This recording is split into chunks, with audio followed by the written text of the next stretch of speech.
Never miss अ prediction videos. Channel subscribe करके bell icon press करें and stay updated for latest video. नमस्कार। बंगाल, तमिलनाडु और केरला के बाद चलिए चलते हैं आज आसाम। छोटा मगर बहुत ही सुंदर प्रदेश, खनिजों से भरा हुआ। भारत में अगर सबसे बढ़िया और सबसे ज्यादा माइंस हैं तो वो आसाम में है। आसाम एक ऐसा प्रांत है, यहाँ पर बहुत साल तक कांग्रेस जो है सत्ता में रही और कांग्रेस के एक दिग्गज नेता जिनका नाम हेमंत बिस्व शर्मा है, उन्होंने पिछले कुछ सालों से भारतीय जनता पार्टी को ज्वाइन किया और भारतीय जनता पार्टी के चीफ मिनिस्टर बने।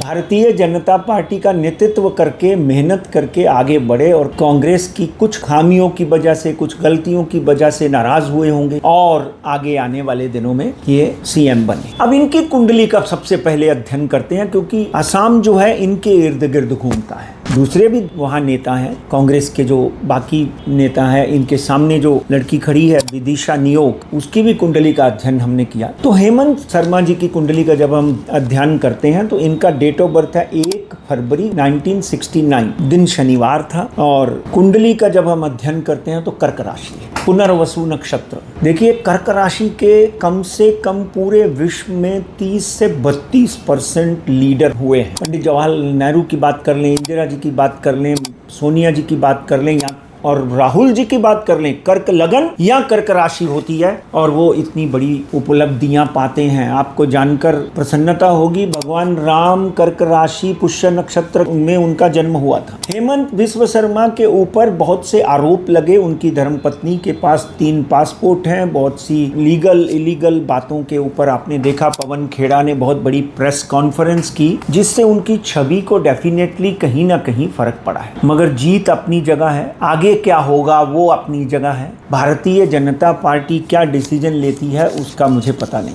मगर आज अगर हम उनकी कुंडली का अध्ययन करते हैं तो मकर लगन और एग्जैक्ट सामने बैठे हुए चंद्रमा, इसका मतलब अगर पत्नी के घर में चंद्रमा बैठा है, वही पत्नी जिनकी वजह से आज हेमंत बिस्व शर्मा इतने बड़े नेता बने। उनके आने के बाद ही हेमंत बिस्व शर्मा की लाइफ में सबसे ज्यादा उन्नति हुई है। आरोप प्रत्यारोप लगते रहते हैं, कुछ सच्चे होते हैं, कुछ झूठे होते हैं, पर इसमें तो कुछ प्रूफ भी मिले। जब हम कर्क राशि पुनर्वसु नक्षत्र की बात करते हैं तो डेफिनेटली एक ऐसा व्यक्ति जो अपने दम खम पर कुछ भी कर सकता है। और कर्क लगन, स्थिर लगन, आराम से सोचेगा फिर आगे बढ़ेगा। और मुझे याद है कि उन्होंने कांग्रेस को भी बहुत से चांसेस दिए, कुछ अनियमितताएं कांग्रेस की हुई जिससे वो छोड़ना पड़ा। अभी डायरेक्ट मुद्दे पे आते हैं। शुक्र इनका स्वग्रही है, अगर नहीं भी था तो अक्षय तृतीया के दिन शुक्र इनका स्वग्रही हो गया। गोचर की बात करें तो अक्षय तृतीया के दिन शुक्र जो है वो वृषभ राशि में चला गया। और शुक्र क्या है? राजयोग का प्रदान करता है। शुक्र क्या है? ऐश्वर्य देता है। शुक्र क्या है? आपके आजू बाजू में लोग आपको प्यार करते हैं और आप बड़े बन जाते हो। 26/7/2014 से लेकर 2034 तक उनकी शुक्र की महादशा है।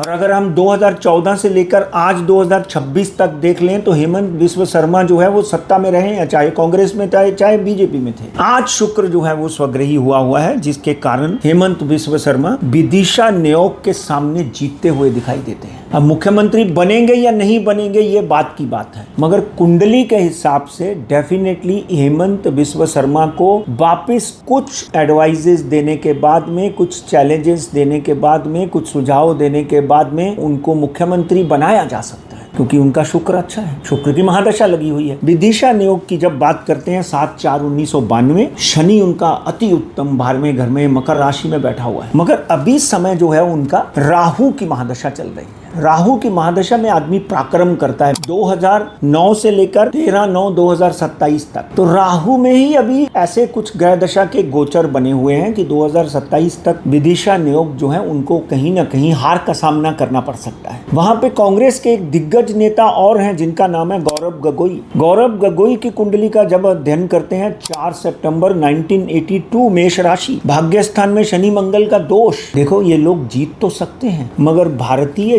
जनता पार्टी को वहां पर बहुमत से दूर नहीं कर पाएंगे। असेंबली की बात करें तो वहां पे 126 सीटें हैं और 2021 में भारतीय जनता पार्टी को 62 सीटें मिली थी, क्लियर कट मेजोरिटी थी और कहीं ना कहीं 25 सीटें जो हैं वो ऑपोजिशन पार्टी को मिली थी। यहां पर भारतीय जनता पार्टी को 70 to 78 सीटें मिलती हुई दिखाई देती हैं और एक बार फिर भारतीय जनता पार्टी के शीर्ष नेता जो है हेमंत बिस्व शर्मा के ऊपर अपनी जोर आजमाइशी कर सकते हैं, उनको मुख्यमंत्री बना सकते हैं। डेफिनेटली उसमें किंतु परंतु बहुत होंगे और कहीं ना कहीं आगे आने वाले दिनों में हेमंत बिस्व शर्मा जो है वो चमकते हुए सितारे की तरह मुझे दिखाई देते हैं। तकलीफें जरूर हुई हैं, उन तकलीफों से जूझकर जो आदमी आगे आता है उसका नाम है हेमंत बिस्व शर्मा। भारतीय जनता पार्टी इजीली वहां पे अपनी सरकार बनाएगी। कांग्रेस को वापस ज्यादा से ज्यादा, पिछली बार 25 थी, ऑपोजिशन को 25 सीटें थी, ज्यादा से ज्यादा 32 या 36 सीटें मिल सकती हैं। इसलिए भारतीय जनता पार्टी वहां जीतती हुई दिखाई देती है। मुझे मालूम है वहां पे ओपिनियन पोल भी आ गए हैं। हमारी बंगाल, तमिलनाडु और केरला की भविष्यवाणियां भी आपने देखी होंगी, वहां पे भी ओपिनियन पोल जो है ऑलमोस्ट हमारी भविष्यवाणी के नजदीक आए हुए हैं। मैं आपसे एक बार फिर अनुरोध करता हूं कि आप मेरा चैनल पंडित राजकुमार शर्मा सब्सक्राइब जरूर करें। मैं आपको एक बार फिर मिलूंगा आगे नई भविष्यवाणियों के साथ। धन्यवाद। God bless you.